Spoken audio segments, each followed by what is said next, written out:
shift began just before midnight, as it always did.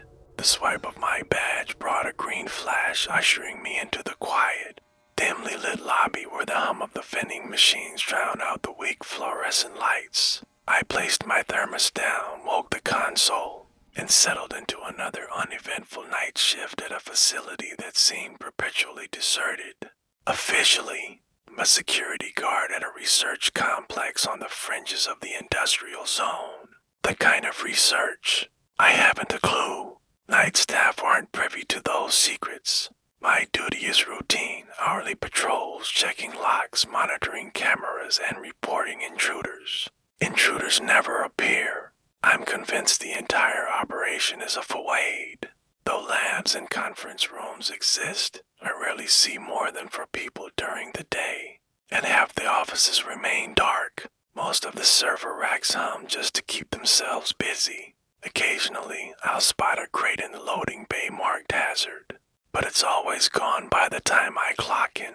The pervasive boredom is what typically defeats most people. Not me, I don't mind the lack of action. There's a comfort in unchanging routines. I keep a radio on the desk, one of those weather alert units designed to catch emergency broadcasts and work notifications that never arrive. Only the occasional emergency alert would cut through, never relevant to me, but enough to break the shift's monotony. Usually, it just played weather updates or dead air. Tonight, it maintained a soft, ignorable hum, loud enough only to signal a serious event. Outside, the wind pressed against the heavy security glass. I sipped lukewarm coffee and flipped through the incident report log, knowing it would be blank. Camera feeds showed motionless hallways, a broom resting against the janitor's door, and a seldom used copy room.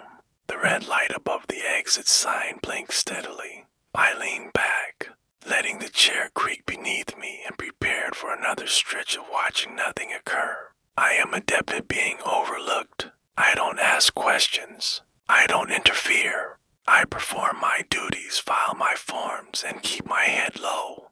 Most people simply forget I exist. The shift had settled into that eerie, quiet dead zone between 2 and 3 a.m. where time slows and the mind begins to drift. I was chewing a stale protein bar, staring at the blinking cursor on a blank incident report, when the emergency radio suddenly burst into life. 3 sharp tones, the standard alert. I initially ignored it.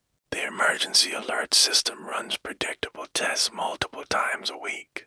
Always the same message, usually concerning distant weather or missing children 3 states away. I continued to chew, anticipating the usual script. This is a test of an emergency alert system. The authority in the voice made me pause. This is a message for, there was a deliberate pause. Richard James Summerfield, my full name. Not the simplified one I used for work, but the full given name from my birth certificate. Middle name included. Please remain indoors and do not engage with the noise outside your perception. Estimated test duration 1 hour. The message ended abruptly. No explanation, no source. Radio reverted to low static. I sat up, the half-eaten protein bar still in my hand. I adjusted the radio, hoping to replay the last message. Nothing. No log timestamp. No save segment. I tried to dismiss it as a prank local station hacking the system with a customized message. But that didn't explain how they knew my name. It didn't explain the warning's unsettling specificity. I decided it must be an early trial of a new, highly personalized test system, a mistake, perhaps. I settled back, newly aware of the profound silence of the building, broken only by the wind outside and the radio's low, steady hiss. I spent the next few minutes trying to rationalize the broadcast away. I kept telling myself it was nothing, just a glitch. Still, I couldn't stop glancing at the radio. It remained silent, just a soft hiss. I considered unplugging it, but left it on in case vital information came through. I walked another round through the halls. Everything looked exactly as it should, dead screens, humming fluorescent tubes. The echo of my solitary steps. Back at the desk, I checked the log, cycled through the camera feeds, and started paperwork just to occupy my hands. That's when the alert tones post again. 3 quick beats followed by the same voice. This is a message for Richard James Summerfield. You were 11 years old when you refused to visit your mother in the hospital. You told your brother it didn't matter, that she wouldn't remember. You said it to hurt him. My fingers froze. I stared at the radio, momentarily unable to draw breath. You were wrong. A pause. No static this time. Just silence stretching out. You will attempt to check the loading dock in 35 seconds. Please reconsider. The radio clicked off. I didn't move at first, seated there with my heart hammering against my ribs and my hands cold. I hadn't spoken about that fight in years, possibly ever. Though the words weren't direct quotes, they were accurate enough. Whatever was speaking understood the memory's exact nature, the guilt that still clawed at me. Part of me screamed set up, a hoax using deep data or old communications to trick me into believing. The broadcast was sentient, but another part of me was already walking toward the back corridor. I hadn't consciously decided. My body moved independently. I scanned my badge at the service door and followed the concrete path, past the cleaning closet and the old vending machine. I reached the metal loading door and pulled it open. The dock outside was empty. No trucks, no footprints, only the wind passing through the chain-link fence. Nevertheless, I stood there too long, waiting for some other event to occur. By the time the third message came through, I was more annoyed than truly terrified. I figured someone had too much free time and unauthorized access. It didn't help that there had been no consequences, no follow-ups, no intruders. No physical evidence that I was being watched, despite the clear fact that something was watching. I ran mental security checklists. Perhaps it was a behavior study, a psychological experiment wired by someone at the company. But if so, why the escalation to my private life? Still, I wasn't scared. Just exhausted, irritated, and ready for my shift to end. I was walking the northeast corridor when it began again. No tone this time. No preparation. Do not turn around. I stopped mid-stride. I didn't breathe. A dread locked my spine. The hallway immediately behind me held no light. I only knew it from my peripheral vision, but it was absolute blackness, not dim, but utterly gone. I waited 5 seconds, then 10. My body remained rigid. Then, against my better judgment, I began to turn.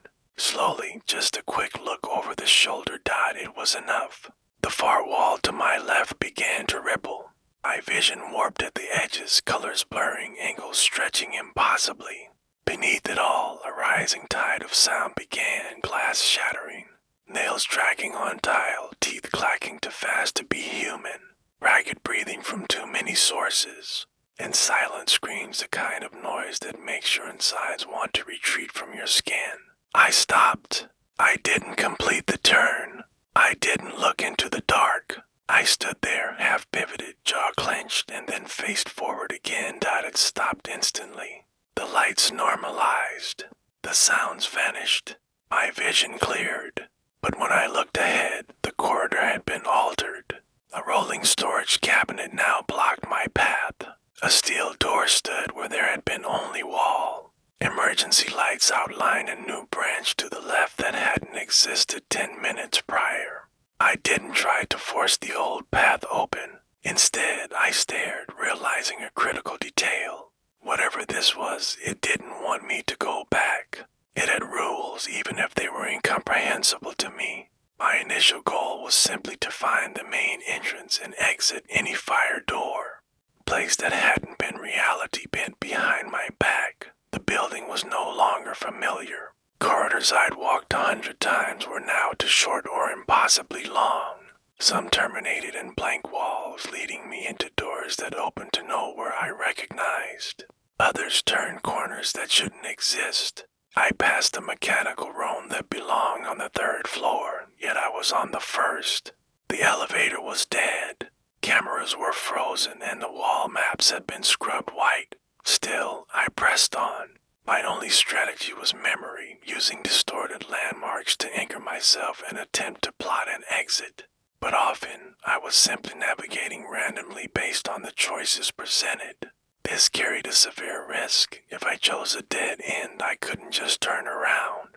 I had learned that lesson. Occasionally, I flinched at a sound behind me, footsteps, a distant slamming door. Instinctively, I'd start to turn, catching just the beginning of the disruption, a ripple in the air, the layered shriek starting to bleed through. But I always caught myself. Forward only, no matter what I heard, became a reflex. Then the voice returned. No tone, it simply wove itself into the air as if it had always been speaking. Root correction in effect. Please proceed to the observation zone. Avoid interior mirrors. I stopped. The hallway ahead dipped slightly before curving. I hadn't been here in months. It only led to storage, not an observation zone. I kept moving, taking a side path that used to lead toward the lobby. Halfway down, I spotted a security mirror mounted in a corner. From my distance, I could see my blurred reflection. What stopped me was the blackness behind it, absolute pitch black, as if the space I had just traversed had been cut from the frame. Though I knew the lights were on, I stepped closer. When I stood beneath it, the reflection was gone. Mirror's surface was dead glass, dark, reflecting nothing at all. Every reflective surface I passed after that behaved the same way.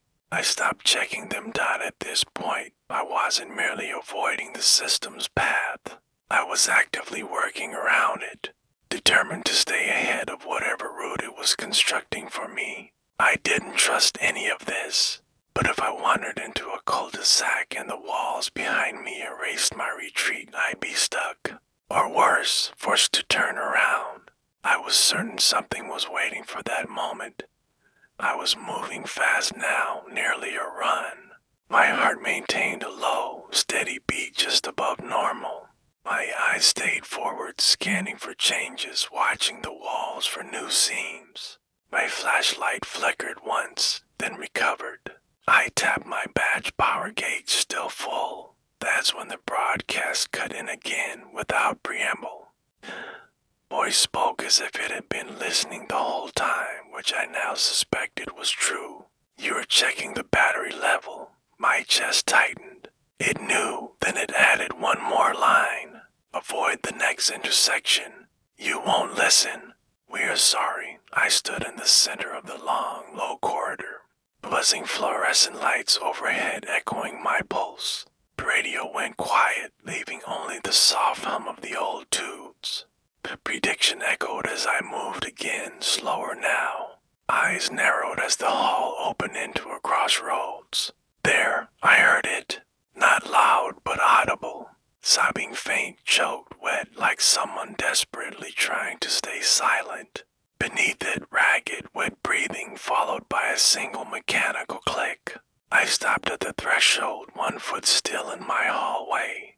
Crying sounded closer. I stood frozen, analyzing the voice's exact wording. You won't listen. Did that mean I was already making the wrong choice? I searched my thoughts. Was I truly deciding, or was I merely executing a pre-written script? If I walked toward the sound, was it genuine compassion or a programmed response? If I turned away, was that true defiance or another predicted branch? The hallway remained empty. The floor beneath my feet felt solid, but my mind reeled with the idea that no matter my action, I was inside someone else's designer system that needed only to predict me, not control me. I looked toward the crying, then turned the other way and walked fast and straight until the sound disappeared behind me. The lights began cutting out one by one. Not a sudden blackout, but a silent, sequential collapse. The west corridor, the break room, the hall outside the server cages. I heard the soft flick of breakers, followed by the hum of backup lighting and a low, unfamiliar siren, not urgent, but pulsing steadily. Then every screen came to life. Monitors untouched for hours, tablets still plugged in, the emergency radio all glowed in perfect sync, displaying the same cold white text over black. Subject deviation confirmed. Sequence collapse in 12 minutes. Manual override required. You are not authorized. Proceed. That was the first time it used the word collapse. First open acknowledgement that the entire scenario was failing. Though I didn't know what it meant, I didn't stay. I kept moving toward the building's central spine, hoping motion would lead me to an edge. But the layout had shifted again. Ceilings dropped. Air vents vanished. Curves became tight, sharp corners. I passed a supply room identical to one seen earlier, but the desk was on the left, and the wall clock ticked backward. The floor creaked under my boots, soft and hollow. The building felt lighter, its weight shifted. The clicking resumed behind me, slower this time. Deeper, metal on tile. It echoed, multiplying until I couldn't pinpoint its direction. The air behind me grew dense, pressing against my back, not wind, but heavy pressure. My own footsteps began to replay. I'd take a step, then hear it again half a second later. Sometimes in sync, sometimes not. I also heard voices, unfamiliar ones. They whispered things that didn't match my memories, yet felt horribly familiar. I turned a corner. I stopped breathing. I didn't move. I didn't speak. Crucially, I did not turn around, but my peripheral vision began to twitch. A black but movement flickering just beyond my sight. Shadows stretched without a source. Something curled along the ceiling tiles above me, never visible, always close. The clicking had ceased. It wasn't following. It was waiting. I pushed forward, reaching for an unknown door. Heavy steel, no markings. It opened with a small creak into a utility room. A single halogen strip flickered overhead. The only furniture was a metal table bolted to the floor. On it sat a mounted radio and a gray folder stamped in red. Pattern violation manual, do not issue. I opened it. Every page was blank except one. Typed in plain black text, if in doubt, turn around. I closed the folder and I did not turn. The corridor was waiting. Despite all the paths I took, I ended up back. Same length, same lights, same intersection. It was unchanged, but this time the crying started before I got close. It came from the far corridor, low, wet, and staggered the sound of someone desperately failing to be quiet. Woman, perhaps, or something trying to imitate youth. It pulsed off the walls. Then the radio cut in. Turn around. Comply. Reset. Turn around. Comply. Reset. Over and over. I stopped at the intersection. My eyes burned. My legs ached. I felt hollow, scraped clean by every distorted roam. I stood still, not out of fear, but blinding fury. I didn't speak, but my mind raged. I had followed the rules, broken the rules, walked the paths, avoided the traps. But this, what if this was the last move? What if the test was always to defy the final instruction at the exact right moment? I turned toward the corridor where the crying waited and stepped inside. The temperature dropped instantly. My ears began to ring. The walls tightened. The deeper I walked, the louder everything became. Screeching metal, whispers that knew my name. Breathing behind my neck, every noise layered over the next until there was no space between them. My vision narrowed, the edges glitching with static and color, as if the world behind me was being deleted frame by frame. Something moved within the walls. Shapes pressed through the drywall. Outlines that were humanoid but wrong, no features. Only stretched skin where eyes and mouths should be. Arms folded unnaturally. Fingers too long. They clawed softly at the air, not reaching for me, but twitching in rhythm with a noise. I didn't blink. I didn't speak. I kept walking.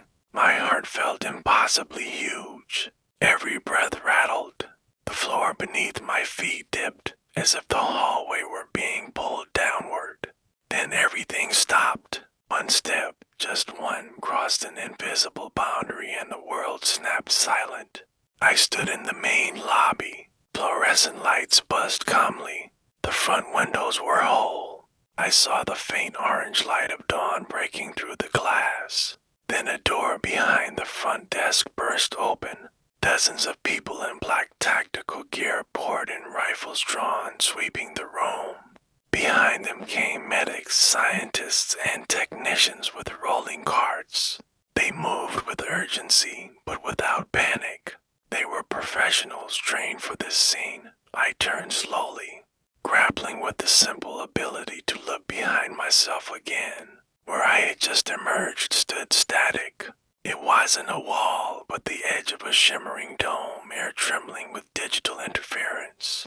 I could see through it, but the colors were wrong.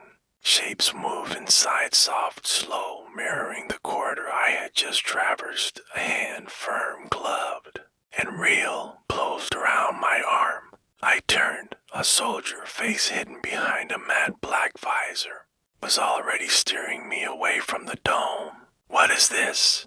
I demanded. "What the hell happened?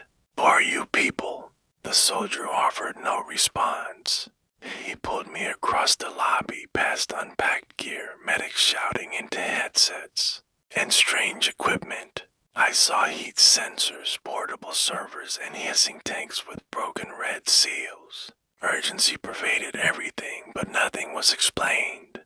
They had established a temporary cordon using barriers and lighting rigs. Inside the makeshift zone, I saw others 3 or 4 people in lab coats, scorched, torn, and flaked with static burns. One woman huddled in a corner, clutching a cracked tablet. The soldiers shoved me inside and backed away. I stood there, staring. One of the scientists looked up, a man in his 50s, pale and exhausted. "You walked out?" he asked, his voice cracking. "You got out on your own?" His shock alone conveyed the gravity of my escape. Still confused, I asked, "What happened in there? What's going on?" Finally, I received a partial answer. "This facility has been operating for decades. Whatever you consider cutting edges, gears, and sticks compared to what happens here." Another scientist shot him a sharp look, urging him to stop. He stood, crossed the space, and lowered his voice to a whisper. "You were inside the test field." He said, "That wasn't real. It was a prototype construct, an artificial cognitive environment. A simulation designed to study recursive decision-making and perceptual looping. It was never supposed to activate." He glanced at the dome, which was still pulsing softly. His eyes twitched. "Something went wrong," he continued. "It began responding to observation, feeding on recursive feedback, and growing. The more we watched, the more it changed. We've lost to extraction teams trying to get the workers out." He took a heavy breath. "But you weren't tagged. You walked into the active field by accident, and somehow you made it through alone." Behind us, a different, sharper klaxon burst to life. A voice shouted from a workstation, field integrity dropping 50% and falling. I saw more teams rushing in, charging toward the unknown. The scientist gripped my shoulder. "The containment fails," he whispered. "It doesn't stay in there. Every person running in will likely die. We just have to hope one manages to shut it down." I stood silent, watching with the extracted scientists as these brave soldiers ran to their potential doom. It was a battle of numbers versus odds, a legion of deaths happening beyond the veil, until eventually the static dome dissipated with